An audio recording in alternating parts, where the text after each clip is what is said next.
민규가 지영에게 말한 너 같은 여자를 많이 만나봤다는 건 처음에는 좋아 자기를 끌어안지만 그 가시에 찔려 아파하는 여자를 많이 만나봤다는 뜻입니다. 지영은 특히 을목, 꽃이라 민규의 날카로움에 사정없이 배입니다. 이미 사귀기도 전부터 상처받고 있는 것처럼요. 안녕하세요. 궁합 마스터입니다. 8화 잘 보셨나요? 이전 영상에서 섬세하고 잘생기고 하트 시그널 여자 출연자들의 인기를 독차지하고 있는 신민규는 결국 이주미를 선택할 거라고 말했었습니다.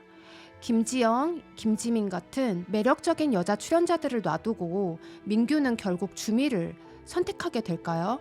오늘은 8화에 선명하게 드러난 민규 속마음뿐 아니라 그 이상의 깊은 이야기들을 준비해놨으니까요. 기대 많이 해주세요. 본격적으로 시작하기에 앞서서 8화의 엔딩부터 훑어보겠습니다.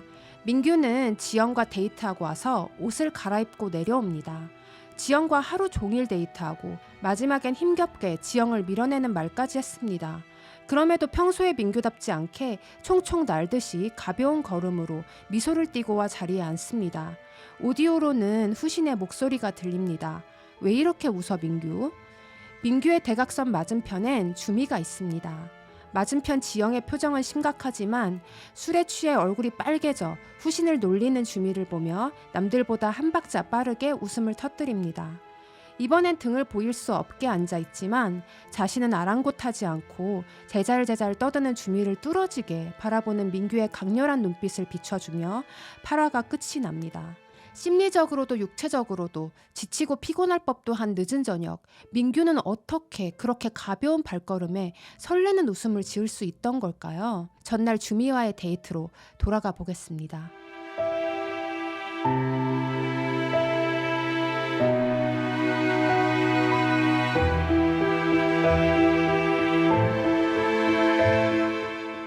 멀리서부터 보고 가까이 다가와 뒷모습이 뻔히 주미임에도 누구지? 합니다. 이전 영상에서 민규는 주미와 대화할 때 소매로 얼굴을 가리곤 했습니다. 다음날 지영과 만났을 땐 뒷짐지고 있던 민규가 이제는 많이 봐서 익숙할 법한데도 아직도 주미는 만나자 소매 뒤로 기쁜 얼굴을 감춥니다. 주미는 민규에게 어젯밤 진실게임 후 지영과 대화했는지 묻고 민규는 주미에게 결애와 대화했는지 묻습니다. 그리고 둘 사이 침묵이 흐릅니다. 진실게임 때 주미가 또 등 돌리고 있던 얘기를 하며 웃고 민규가 스스로의 진심에 대해서 스스로 의문을 던지게끔 했을 뿐 아무 감정도 강요하지 않고 부담 없이 편안하게 흘러가 콘서트홀에 도착합니다.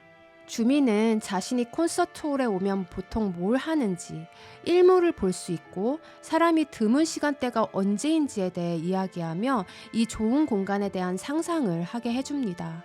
민규는 어떻게 이런 공간이 있지? 놀랍다 진짜, 미쳤다 진짜, 엄청난 곳이다 여기 하며 끝없이 감격합니다. 그리고는 오른손을 왼쪽 심장에 갖다 댑니다.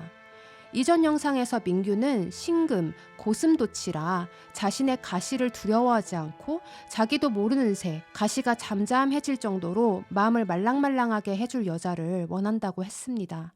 민규가 지영에게 말한 너 같은 여자를 많이 만나봤다는 건 처음에는 좋아 자기를 끌어안지만 그 가시에 찔려 아파하는 여자를 많이 만나봤다는 뜻입니다. 지영은 특히 을목, 꽃이라 민규의 날카로움에 사정없이 배입니다. 이미 사귀기도 전부터 상처받고 있는 것처럼요. 민규는 지쳤습니다. 자기를 좋다는 여자들에게는 상처를 주게 되고 자기가 진심을 표현하면 상처를 받게 되는 매번 똑같은 패턴에 지쳤습니다. 이 시즌의 김현우와 비슷합니다. 주미는 임수, 바다라서 칼로 물베기입니다. 민규의 가시에 찔리지 않습니다. 민규는 그 점을 특별하게 느낍니다. 이 점을 다시 상기하면서 이어나가도록 하겠습니다. 민규가 날씨가 흐려서 오히려 좋다고 하면 주미는 마치 유화같이 싹 문질러 놓은 느낌이라고 봤습니다. 주미에게 스며드는 것 정도가 아니라 한마디를 던지면 돌아오는 한마디가 정답으로 민규의 가슴속을 파고들어 꽂힙니다. 주미는 시그널 하우스에서 본인이 차가워 보이는지에 대해 묻습니다.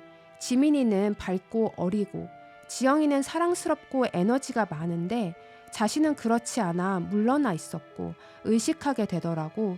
민규에게 데이트 신청도 고민 많이 했고 겁이 많은가 보더라고. 결국 다른 여자 출연자들에 비해 부족하다고 느낀다는 어쩌면 약점일 수도 있는 감정을 너무나 솔직하게 털어놓습니다. 민규는 주미가 하는 생각과 말들이 좋습니다. 주미가 가만히 있자 주미의 생각이 궁금해 무슨 생각을 하는지 묻습니다. 주미는 생각 흘려보내기라고 대답합니다. 곧바로 다시 주미가 민규에게 무슨 생각하는지 묻자 민규는 생각 흘려보내기를 해보려고 한다고 대답합니다.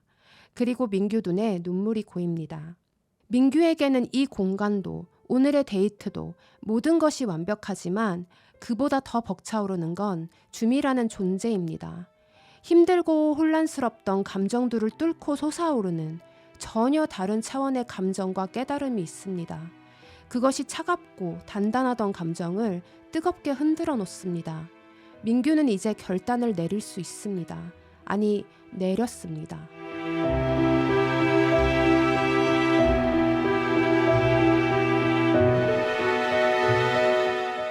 민규는 일본 애니를 좋아한다고 했지만 인스타에 애니는 단 한 컷만 있습니다. 바로 하울의 움직이는 성의 하울입니다. 하울은 아름다운 남자이지만 예민하고 섬세하며 겁이 많습니다. 뭇 여성들 사이에서는 하울이 여자들의 심장을 빼어먹는다고 소문이 나 있지만 그럼에도 여자들은 하울을 사랑하죠. 아니, 하울을 사랑하기 때문에 그런 소문을 퍼뜨리는 것일지도요. 소피는 소문을 한 귀로 흘리며 모자 만드는 일에 집중합니다. 소피의 주변엔 예쁘고 귀엽고 인기 많은 여자친구들이 있지만 소피는 예쁜 여자가 아니에요. 저주에 걸려 꼬부랑 할머니가 된 소피는 아무도 자신의 외모를 신경 쓰지 않는 늙어진 모습이 오히려 좋게 느껴지기도 합니다. 소피 할머니는 우연히 하울의 성에 들어가 살며 요리와 청소를 합니다. 하울이 아름다움을 예찬할 때 소피는 태어나서 한 번도 예뻐본 적이 없다며 서럽게 울어요. 하울은 소피를 사랑하게 됩니다. 사실은 원래부터 사랑했어요. 소피도 원래부터 하울을 사랑했죠. 참 이상하게도 이 사랑은 기승전결이 없었지만 마지막에 사랑하는 건 처음부터 사랑했기 때문이고 처음부터 사랑했기 때문에 마지막에도 사랑한다는 사실이 어색하거나 이상하게 느껴지지 않습니다. 민규가 원하는 하트 시그널의 결말이 있다면 그건 잘 어울리는 선남선녀가 첫눈에 반해 사랑하는 것이 아닙니다. 섬세한 민규가 원하는 사랑은 그 이상의 어떤 것입니다.